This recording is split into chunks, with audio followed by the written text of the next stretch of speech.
Det här kommer ju inte bli någon permanent lösning det här. Ser ni vad det här är för någonting? Ja, det är en sån här, vad ska man säga, ett mellanlägg på lambdasonden som sitter på katalysatorn. Med hjälp av den här så får man ett, jag ska se om ni kan se här. Vi skruvar av den här. Man får som ett litet filter på den här rackaren. Det sitter som ett litet filter här vid ja, den ska mäta liksom avgaserna här.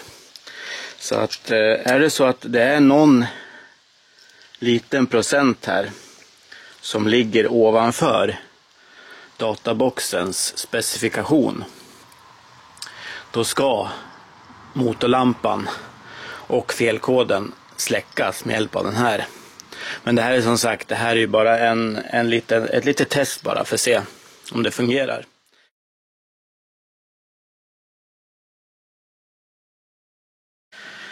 Varmt välkommen till volvosweden.se och våran YouTube-kanal. Ja, den här felkoden P0420 börjar bli lite tjatig nu. Den är ju fortfarande kvar. Och motorlampan lyser i instrumentpanelen där då. Trots att vi har bytt både tändspolar och tändstift och luftfilter, oljefilter, bränslefilter. Ja, det är de grejerna vi har bytt här då. Plus katalysatorn får vi inte glömma. Den är ju också bytt. Men fortfarande så lyser den här felkoden i instrumentpanelen då. Alldeles nyss så gjorde jag ett kompressionsprov på bilen här. Och resultatet var inte så där jätteroligt. Jag vet inte om jag kan ha hittat felet där genom kompressionsprovet. Men enligt specifikation på den här bilen då, det är ju ingen turbo, det är en vanlig 2,4 liters motor, 140 hästars. Då ska det vara då ska kompressionen vara mellan 13 och 15 bar på den här. På den här bilen här så fick jag ju då 11,7 på cylinder 1, 12 bar. Alltså ungefär 12 bar på varje cylinder då. Och det är ju en bar under specifikationen här. Ja, vad tror ni? Tror ni att det är den här sista baren i förbränningskamrarna som gör att den här felkoden tänds? Att den här motorlampan tänds? Att den känner av att det är ett litet läckage i förbränningskamrarna? Kommentera gärna vad ni tror. Jag vill gärna testa en sak idag. Så att vi ska gå vidare och köra upp bilen här på ramperna. Så ska vi prova en liten fuskgrej. Bara för att se om det kan göra någon skillnad här. Så att vi hissar upp bilen. Vi kör upp på ramperna här. Och sen så ska vi visa lite grann vad vi ska montera på idag. För att se om det kan göra någon skillnad.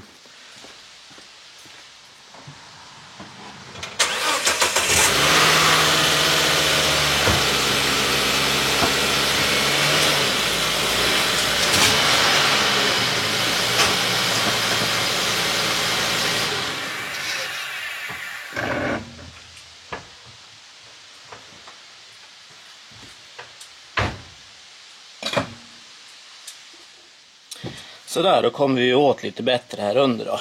Kan kika lite grann. Vi ska in under katalysatorn där. Och det här kommer ju inte bli någon permanent lösning det här. Ser ni vad det här är för någonting? Ja, det är en sån här, vad ska man säga, ett mellanlägg på lambdasonden som sitter på katalysatorn. Med hjälp av den här så får man ett, ska se om ni kan se här. Vi skruvar av den här. Man får som ett litet filter på den här rackaren. Det sitter som ett litet filter här vid ja, den ska mäta liksom avgaserna här. Så att är det så att det är någon liten procent här som ligger ovanför databoxens specifikation, då ska motorlampan och felkoden släckas med hjälp av den här. Men det här är som sagt, det här är ju bara ett litet test bara för att se om det fungerar. Vi slänger oss under bilen, skruvar av lambdasonden på katalysatorn, skruvar i den här, får vi se om den passar först och främst här. Sen så ska vi ut och köra lite grann, får vi se om den här motorlampan släcks. Det är många som har provat en sån här och säger att den funkar inte alls. Så att det ska bli spännande att se. Vi kanske har den där lilla procenten bara som fattas för att det ska funka det här. Men vi kör vidare, vi slänger oss under bilen här. Så. Där, då ska vi se. Då har vi en 22 mm här då. Och sen ska vi försöka lossa på lambdasonden där som sitter där.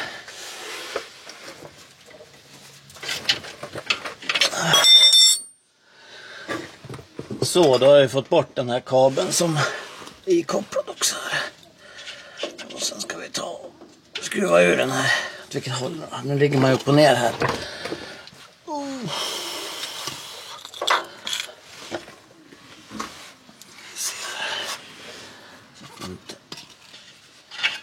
Så va.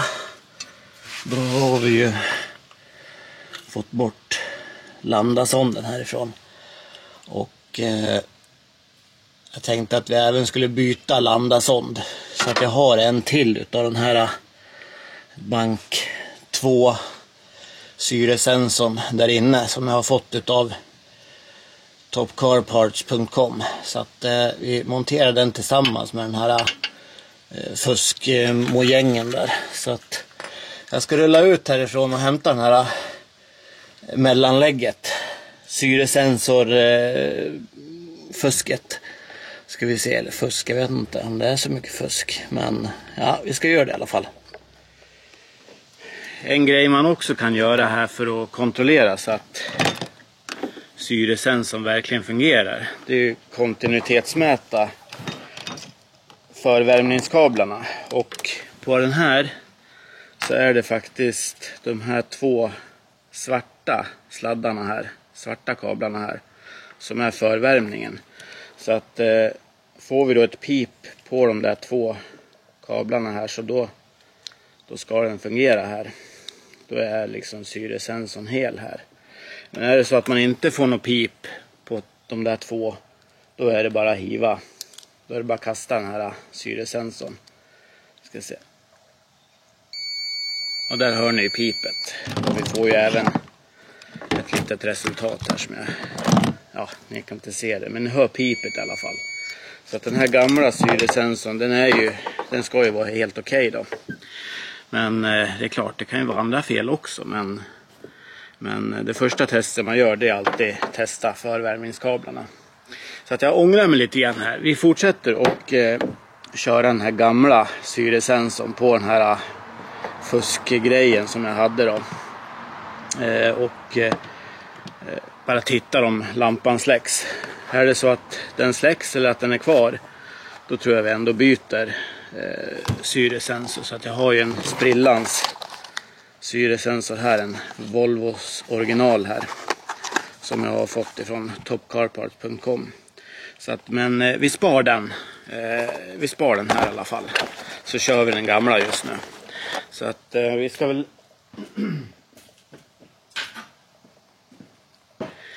väl slänga oss under bilen då och titta om den här passar här. Den ska ju in då. Vi ska se här vart den ska in någonstans då. Ja, precis. Den ska ju in här. Filtret ska ju in först i själva katalysatorn då. Så att vi slänger oss under bilen här, så får vi se om den passar den här rackaren. Ja, vi gör så. Där. Hoppas att det ser någonting här. Ska vi se här. Ja, ni ser väl bara en hand just nu, antar jag.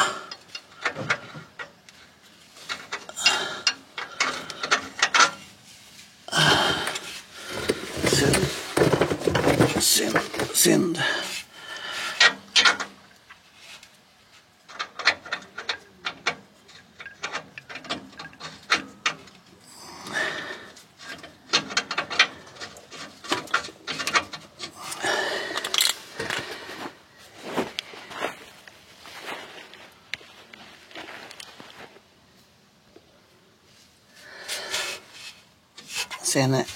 Nu ser ni kanske någonting där, men jag skruvar ju på den här rackaren där, och sen ska vi ta skiftnyckeln här och bara dra åt den där lite grann. Så där ja, då har vi kopplat in den här fuskmojängen där, och jag kastar ner artikelnummer i beskrivningen här. Jag tror jag hittade den här på, nu var det ett tag sedan jag köpte den, för jag tänkte ifall att jag skulle behöva testa den där. Jag tror att det var på Amazon jag köpte den där, så att där kan man ju söka på syresensor eller någonting sånt där. Då ska man få upp de där rackarna där då. Så att nu har jag hållit på grejer här, för att jag visste inte, ni ser kabeln där uppe, om den är för nära katalysatorn, för den är så, det är så jäkla varm den här. Så att, men jag tror att jag har fått den i alla fall, ja, en sån bit ifrån, så att det bör inte vara någon, det bör inte bli så varmt för den där kabeln där för syresensorn. Så att ja, vi provar det här och så får vi se ett tag då. Så att jag stänger av kameran här och provar köra med det här ett tag, och sen får vi se om det fungerar eller inte. Så att ja, jag återkommer snart här, får vi se.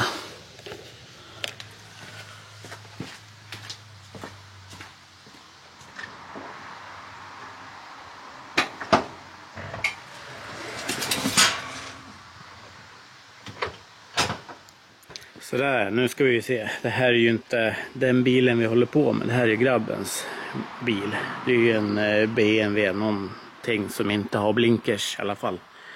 Det är den bilen där bakom vi ska gå och kika på.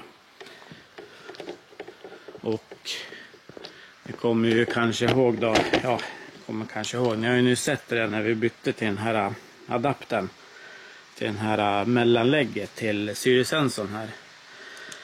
Nu hade ju jag inte alls trott på att den där skulle fungera överhuvudtaget. Men jag har läst lite grann om den där, och det är den här lilla procenten som ECU, alltså databoxen i bilen, den är inställd på ett visst värde av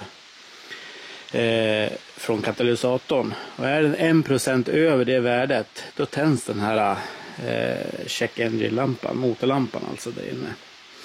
Är det så att man har det här mellanlägget, syresensoradaptern, monterar den på katalysatorn före syresensorn, då blir det så att då försvinner den där lilla procenten, om man har tur, om det är den här lilla procenten. Och det är just det som har hänt här, för att efter 40-50 mil så släcktes motorlampan. Så att den är faktiskt en grej som fungerar. Vi ska se här, jag har inte nollställt batterier, jag har inte nollställt några felkoder med den här. Så att nu när vi startar bilen här, ska vi se. Jag lånar ut den här bilen till grabben just bara för att tändspolarna på den här BMWn är lite knepiga, så att han var tvungen att beställa nya tändspolar till den här. Och han ställde den här och frågade om man fick låna min bil och åka hem. Han bor ju vad kan det vara, 5 mil härifrån ungefär. Ja visst, så det är bara att låna den. Och sen när jag fick tillbaks den, jag frågade han, du, motorlampan är tänd? Han bara, nej, den är inte alls tänd. Inte vad jag. Sådär, naturligtvis tog ju batterierna slut på en gång. Men som jag sa, grabben skulle låna den här bilen hem bara och tillbaka hit. Så att när han kom tillbaka här, då men jag sa det att motorlampan är ju tänd. Nej, det är ingenting som jag märkte på den här, sa han. Och då var jag tvungen här att kika då, så att vi startar bilen här och tittar. Och kolla.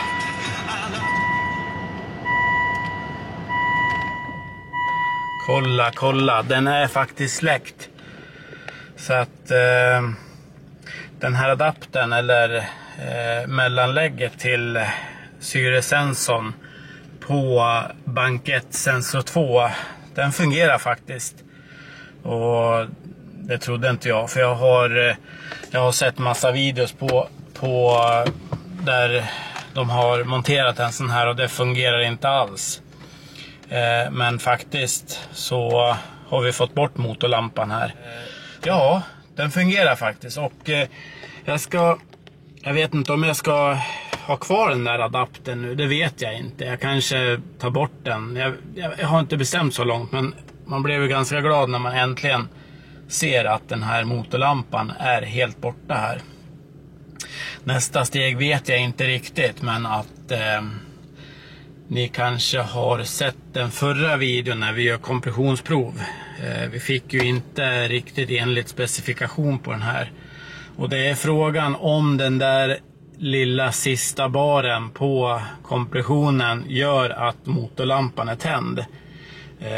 Att det blir lite läckage ifrån förbränningsrummen. Kan vara så. Det är som sagt, jag vet inte riktigt varför annars den här check engine-lampan skulle lysa.